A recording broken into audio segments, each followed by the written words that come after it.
et que l'action indemnitaire est elle-même menée encore plusieurs années après.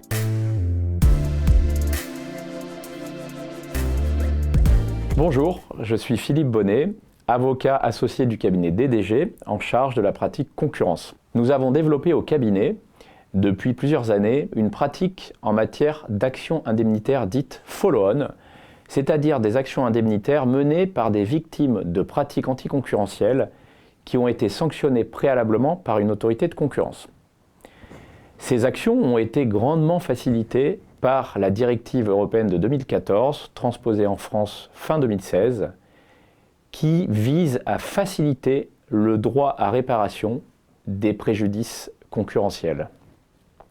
Alors prima facie, ces actions dites follow-on n'ont rien de singulier, puisqu'elles s'inscrivent dans le triptyque de la responsabilité civile délictuelle, qui suppose de démontrer une faute, un préjudice et un lien de causalité entre la faute et le préjudice. Mais en réalité, ces actions follow-on présentent une réelle singularité dans la mesure où elles permettent aux demandeurs, donc aux victimes des pratiques anticoncurrentielles, de bénéficier d'un allègement de la charge de la preuve, notamment d'une présomption de faute attachée à une décision d'une autorité de concurrence sanctionnant une pratique anticoncurrentielle, mais également une présomption de préjudice dans le cas où cette pratique est une entente entre concurrents.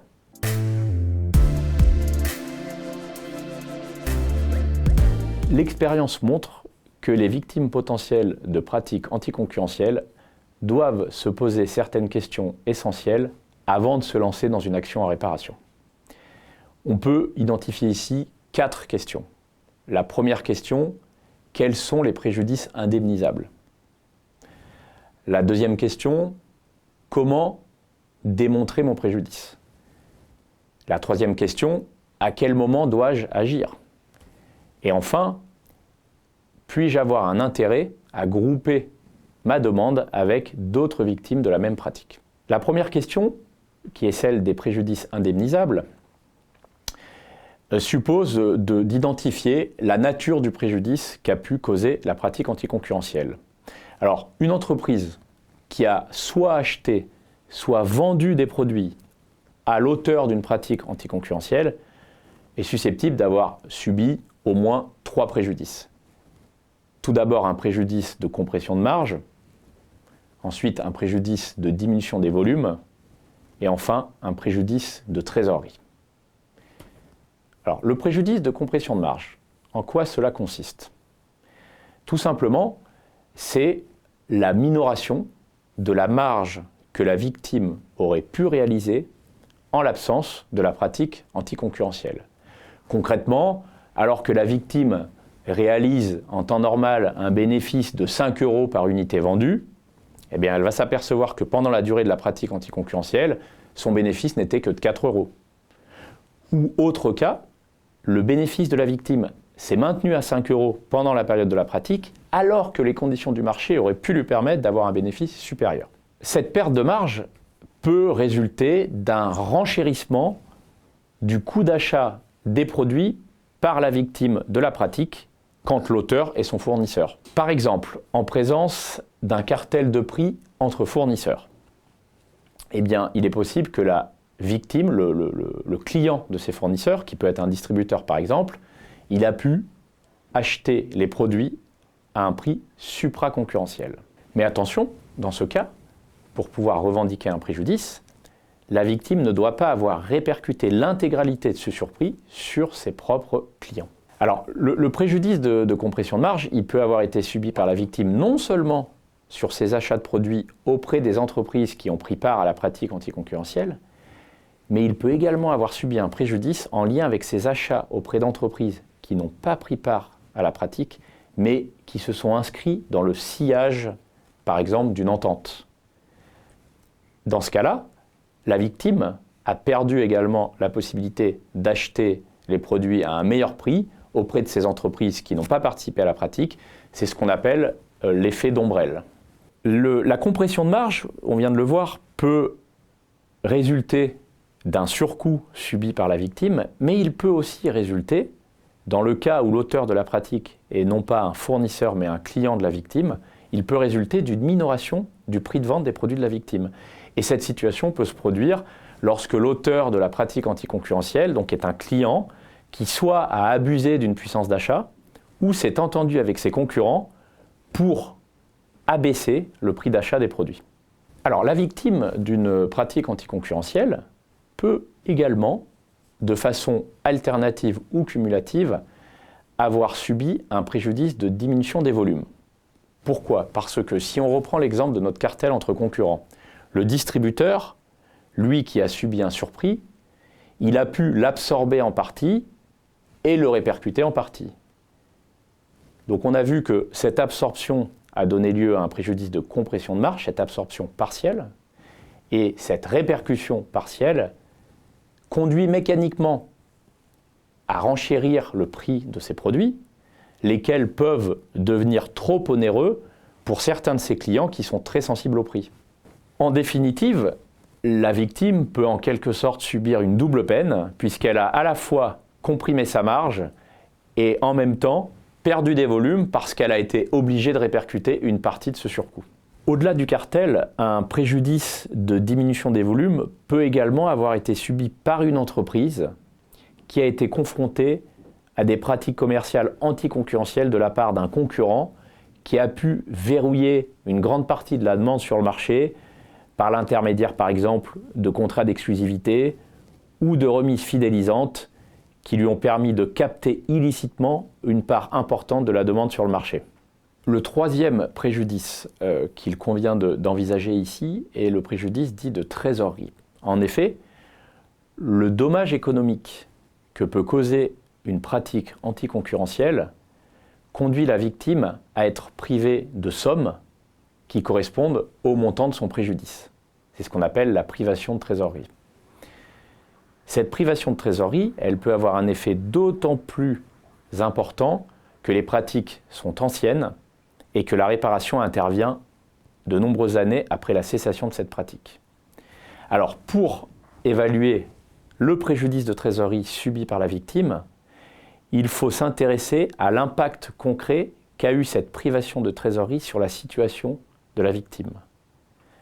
On peut envisager trois situations distinctes. La première situation, c'est que la victime a pu être contrainte de recourir de manière plus massive à l'endettement pour financer des projets.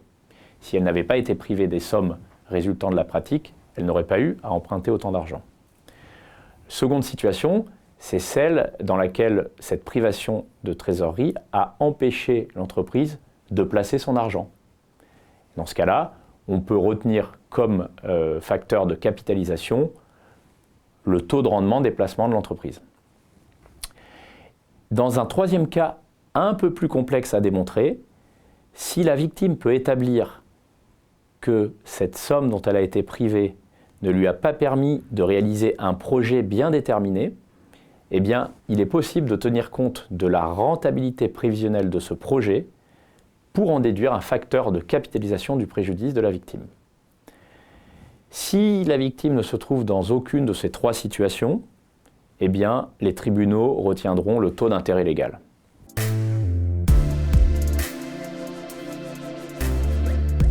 Comment puis-je concrètement démontrer mon préjudice ? En la matière, le principe est assez simple. Il s'agit de comparer une situation réelle, qui est celle dans laquelle se trouve la victime, avec une situation hypothétique, qui est la situation dans laquelle elle se serait trouvée en l'absence de la pratique. C'est ce que l'on appelle le scénario contrefactuel. Si l'on revient sur notre exemple du cartel entre fournisseurs concurrents, le distributeur victime de ce cartel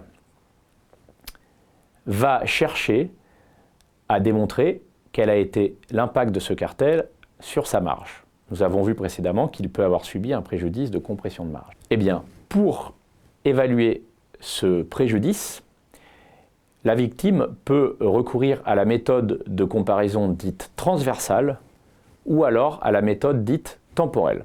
La méthode de comparaison transversale consiste très simplement à comparer l'évolution de la marge réalisée par la victime sur la revente des produits du cartel avec l'évolution de la marge réalisée par la victime sur des produits dits non cartélisés. Cela suppose donc de constituer ce qu'on appelle un groupe de contrôle qui soit suffisamment fiable et représentatif et dans lequel on intègre des produits comparables à ceux qui ont fait l'objet du cartel.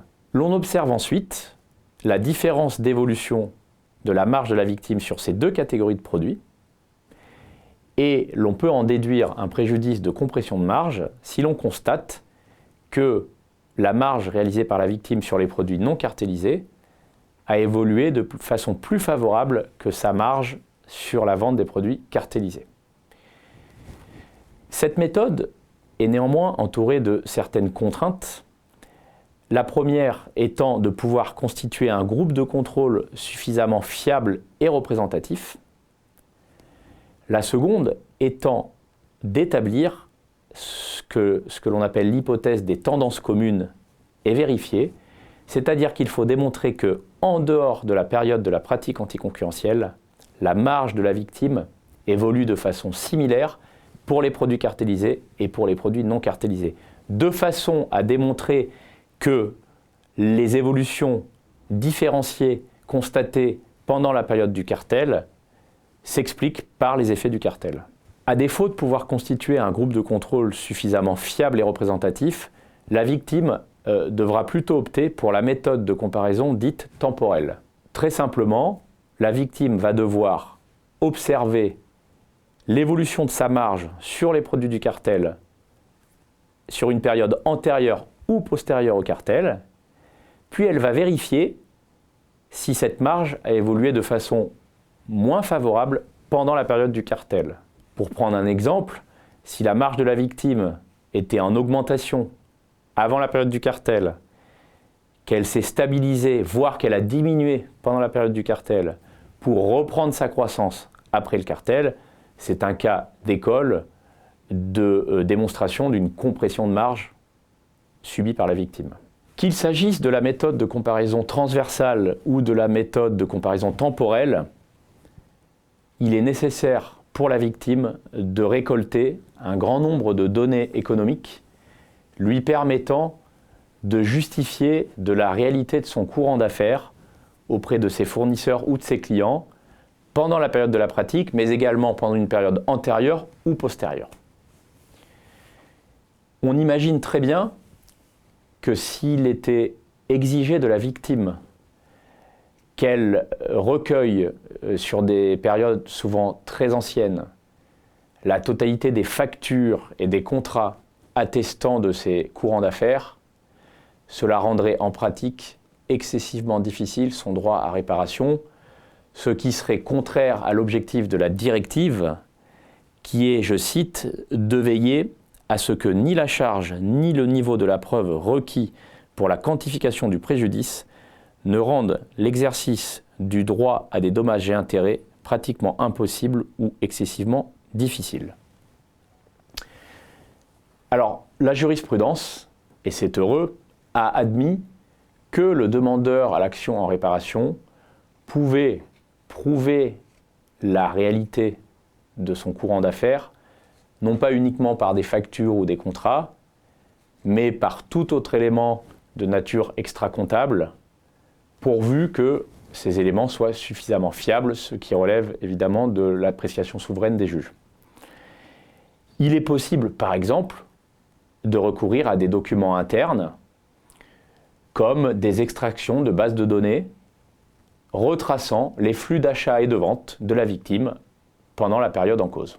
De plus, et c'est un point essentiel de la directive de 2014 qui a été transposée fin décembre 2016, ces nouvelles règles prévoient une présomption fondamentale qui est la présomption de non-répercussion par la victime du surcoût qu'elle a subi sur ses propres clients. Du fait de cette présomption, le surcoût subi par la victime sur ses achats de produits est présumé constituer son préjudice indemnisable. Certes, le défendeur pourra toujours tenter de démontrer que la victime a répercuté ce surcoût et que par conséquent, elle n'a pas subi de préjudice. Néanmoins, cette charge de la preuve pèsera désormais sur le défendeur, il n'appartiendra plus à la victime de démontrer qu'elle n'a pas répercuté les surcoûts. Dans le cadre du débat contradictoire, le défendeur pourra toujours tenter d'obtenir de la victime la communication des données destinées à lui permettre de démontrer que la victime a répercuté ses surcoûts. Mais il y aura nécessairement un débat sur cette demande et la victime pourra contester le bien fondé de cette demande de communication, elle pourra faire valoir que cette demande est trop imprécise ou qu'elle porte sur des faits anciens pour lesquels elle ne dispose pas des éléments demandés. En tout état de cause, on voit bien ici que la charge probatoire est renversée sur le défendeur et qu'il y a donc un changement de paradigme.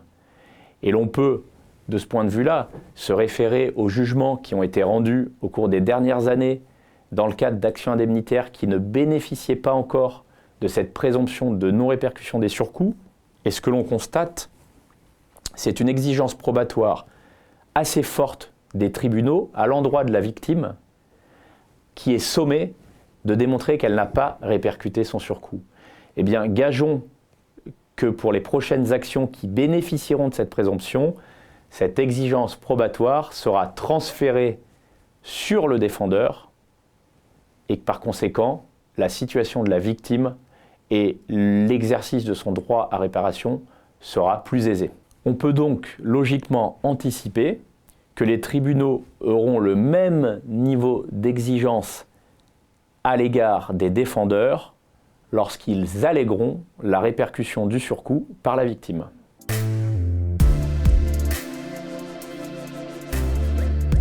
La troisième question que la victime d'une pratique anticoncurrentielle peut utilement se poser est la suivante: quand dois-je agir ? L'article L482-1 du Code de commerce prévoit un délai de prescription de 5 ans à compter du jour où la victime a eu connaissance ou aurait dû avoir connaissance de l'existence de la pratique anticoncurrentielle lui permettant d'agir. En principe, ce délai de prescription court à compter de la date de publication de la décision de l'autorité de la concurrence sanctionnant la pratique. En effet, ce n'est qu'à compter de cette date que la victime peut avoir connaissance de la réalité, de l'ampleur, de l'auteur de la pratique. Et ce principe, selon lequel le délai de prescription ne commence à courir qu'à compter de la date de publication de la décision de l'autorité de la concurrence, a été récemment rappelé par la Cour de cassation dans son arrêt Sanofi d'août 2023. Il est toutefois à noter que si la pratique anticoncurrentielle a été commise postérieurement au 28 décembre 2016, qui est donc la date limite de transposition de la directive, dans ce cas, le délai de prescription de 5 ans ne court pas à compter de la date de la décision de l'autorité, mais à compter de la date de l'arrêt d'appel. Cela étant dit, même en cas de recours contre une décision de l'autorité, la victime peut avoir intérêt à préparer son dossier indemnitaire dès qu'elle a connaissance de la décision de l'autorité et donc sans attendre l'arrêt d'appel. Il est à noter que si la pratique anticoncurrentielle a été commise après le 28 décembre 2016 et que la décision de l'autorité sanctionnant cette pratique fait l'objet d'un recours, eh bien le délai de prescription ne commence pas à courir à compter de la date de la décision de l'autorité, mais à compter de la date de l'arrêt d'appel. Cela étant dit, même en cas d'appel, la victime peut avoir intérêt à commencer à préparer son dossier indemnitaire dès qu'elle a connaissance de la décision de l'autorité et donc sans attendre l'arrêt d'appel. Cela est particulièrement vrai lorsque le recours contre la décision de l'autorité ne porte que sur le quantum de la sanction et pas sur la réalité de la pratique anticoncurrentielle sanctionnée par l'autorité. Le fait pour la victime de prendre ces dispositions dès la décision de l'autorité peut lui permettre de gagner un temps précieux et d'éviter une action judiciaire qui n'est finalement que la dernière phase d'un processus qui en comporte 2 autres, lesquels prennent un temps assez conséquent. La première phase est celle de l'évaluation du préjudice. Et l'on sait par expérience que cette phase suppose de recourir à des experts du chiffre en lien avec les juristes, qu'elle suppose également de recueillir en interne un volume important de données économiques permettant aux experts de travailler. Et l'on sait surtout que cette phase est incontournable parce que de la qualité des données récoltées et de la robustesse des analyses économiques dépendent les chances de succès de la demande indemnitaire. Cette première phase peut s'avérer assez chronophage et c'est pourquoi il peut être judicieux pour l'entreprise de l'initier dès la décision de l'autorité. La deuxième phase, qui est essentielle dans ce processus de construction d'un dossier indemnitaire, est la phase de négociation amiable. Une fois que la victime a chiffré son préjudice, elle a tout intérêt à se rapprocher de l'auteur de la pratique ou des auteurs pour tenter d'obtenir de leur part une réparation amiable de son préjudice. Et l'on sait que statistiquement, un grand nombre de ces demandes indemnitaires se soldent par un accord amiable. Mais là encore, le processus de discussion amiable requiert plusieurs itérations et peut finalement prendre beaucoup de temps. L'expérience montre que ce processus de discussion amiable peut s'étaler sur plusieurs semaines, voire plusieurs mois, ne serait-ce que parce que l'auteur de la pratique n'est pas forcément mûr lorsqu'on prend attache avec lui pour la première fois, il n'est pas forcément disposé à envisager une indemnisation amiable et il peut finir par être convaincu de l'intérêt pour lui d'éviter un contentieux, mais cette conviction peut prendre du temps.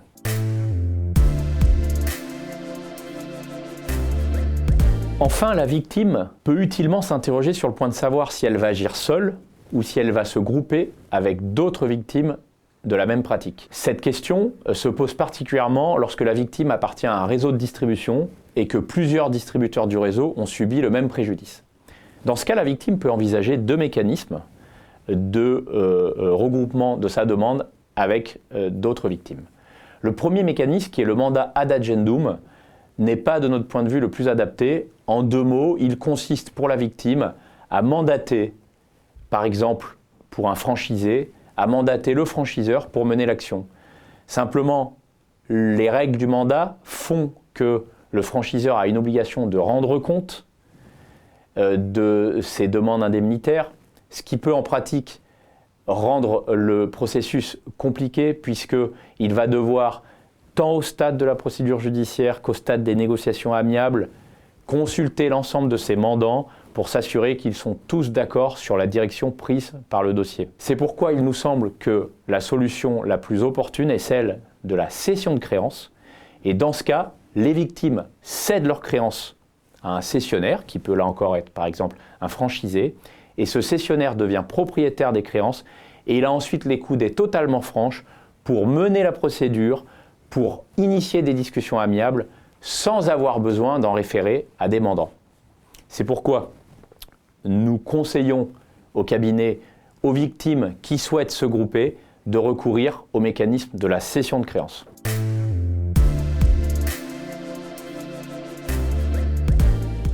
Un conseil très simple que je peux donner aux candidats à une action indemnitaire, c'est de faire une veille des décisions des autorités de concurrence rendues dans leur secteur.